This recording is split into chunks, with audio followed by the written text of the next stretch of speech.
as we approach T1, we're looking for the brake marker. We're looking for the 150 board. Depending on how much downforce you have, you're either going to brake at the 150, before the 150, or after the 150. With the setup I have, I'm braking slightly after the 150.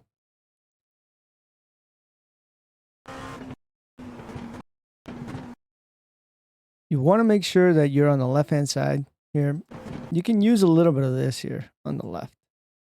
This green painted surface. You can kind of get in there. It's more complicated, but you can use it to widen the track. And the goal here is to run as much over this first curb as possible. As much as possible.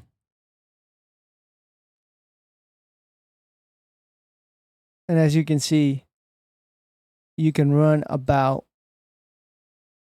there, pretty much. Middle of the car, going right over that red, white, and green curb. That's what we want to see. Any more than that, you're going to get not an off track. You're going to get a slowdown, and you do not want to slow down. It's a very severe slowdown. In between this chicane, we want to get a little bit of throttle in there just to keep the minimum speed up. But the real goal is to get the car to the right as much as possible so that then we can go over this curbing here. You can stay off of it, but I think it's faster to get on there and try to get on throttle as early as possible. And to do that, you really have to rotate the car.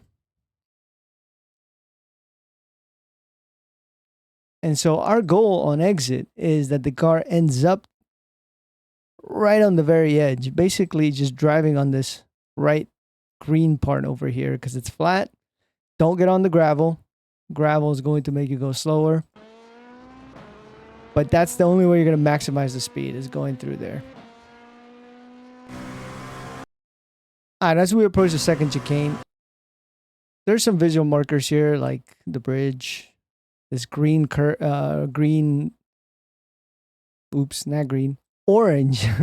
barrier. There's also the 100 board. There is also this access road right here. So lots of visual markers for you. Do not use the shadows. Do not use these shadows because they're not always there. And the goal is to brake pretty much as the orange barrier ends, right where the access road starts. Again, it depends on what kind of downforce levels you're running. More downforce, you can brake later. Ideally, we want to get our right-hand side tires onto this curbing slightly to widen this up. And the goal is to turn in fairly early here. We're trying to run over as much of this curbing as possible. You can get away with about that much. You can see it from the outside here. Get quite a bit. Any more than this, you're going to get a slowdown. And you do not want a slowdown. And the goal, and the reason we're running completely over this is because we want to place the car somewhere in this area so that we can straight line this exit as much as possible, get on throttle earlier. So if you don't cut this enough, or if you brake too late and your car ends up on this side, you're going to be way over slowing for the exit here. So you're going to lose tons of time. It may appear like you did well, but in the end, you're going to lose tons of time on exit. And you want to avoid that as much as possible. And two ways of doing the second part. You can either jump over this curbing like I did, or you can go slightly around it through here. Just depends how you want to do it. See what's best. See what's best for your setup. The softer the setup, probably the easier it is going to be to take this curbing over here, this yellow sausage curb. So just really depends on that. As we approach the Lesmos, and same principle here.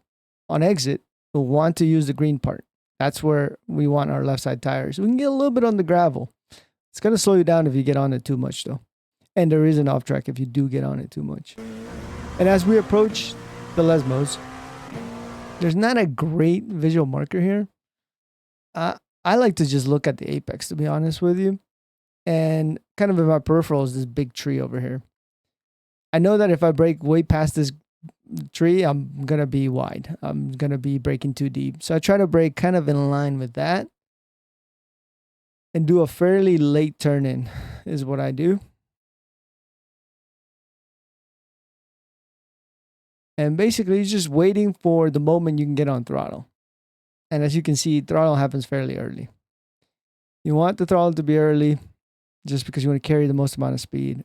And as you can see, you can use a lot of this curbing. This is not an off track. So you can use pretty much all of it. It just, all 4 tires can't be on the green stuff. Otherwise, you're going to get an off track. If you do get an off track here, then maximize the exit of the next corner too, because you won't get a second off track. So as we come off of this, we're looking for the 50 board. We're going to be braking as close to the 50 board as we can. Just again, it depends on the downforce levels. The more downforce you have, the more you're going to be able to push this zone, especially these Lesmos because they're very high speed. 2 ways of doing this. You can either go completely over the curbing or you can just graze the curbing here. I choose to just graze the curbing. I feel like in the LMP2, it just doesn't take this curbing as well as a GT car does. But you, depending on your setup, you might be able to make it work. As you can see, just a graze. And honestly, that might have been too much of a graze if we look at it. Maybe just a little bit too much because it did push my car out to the left. And this is exactly why you don't want to get on that thing. It might push the car out to the left a little bit. It may not allow you to get on throttle as confidently as you want to. And as you can see, again, you can run very, very wide.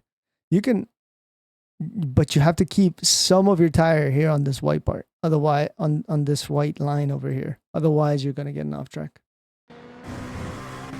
And as we approach Ascari, we're looking out for, again, some reference points here. Orange barrier. We have the access road. We have the 100 board. We have this board over here, or this banner board. I think that's what it is. I'm looking out for this orange barrier and also the access road. I'm trying to brake as the access road starts. And as you can see, I'm braking a little bit diagonal because I'm going to put my tires on this curbing here to widen the entry as much as I can. I want to put those tires on it. And I'm going to start turning in as I hit that. And here, you can use some of these curbs, but probably just about this much you can use. This is probably where you want your car to be. Any more than that, it's really just going to push your car off to the right-hand side, kind of like at the second Lesmo, because this car just bottoms out quite a bit. And you want to have the car here on this side on exit because the goal is to full throttle this next area and have a full throttle zone all the way to Parabolica. That is the real goal.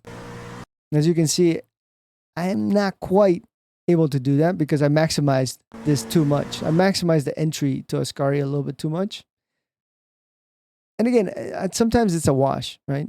You might not lose that much time. So it really just depends. And not every corner is going to be perfect.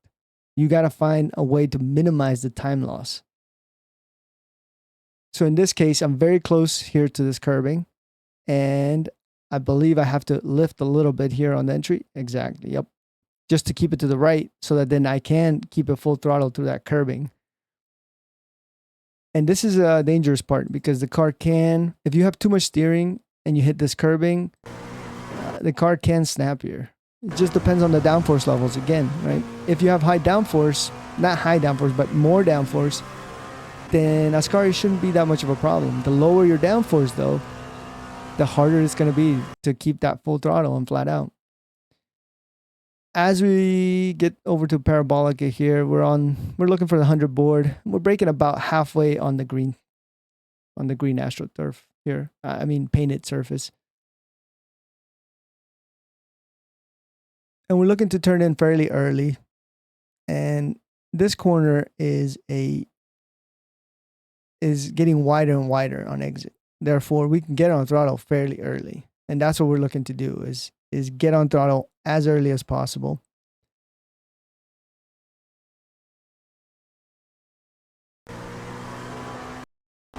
And on exit, this is about as much as you're going to be able to get away with. Any more than this, and you're going to get an off track. So basically, keep your tires on this white line, and you shouldn't have a problem.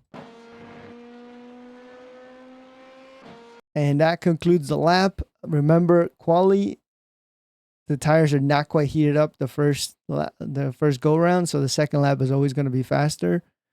Try to set a nice benchmark for yourself on the first lap, just so you have something in case you mess up the second one. But really, the second one is going to be your fastest lap. You probably want to do a little bit of tire warming by just weaving on the straights, but don't scrub the tires. So warm them up, but don't scrub the tires. And good luck at Monza.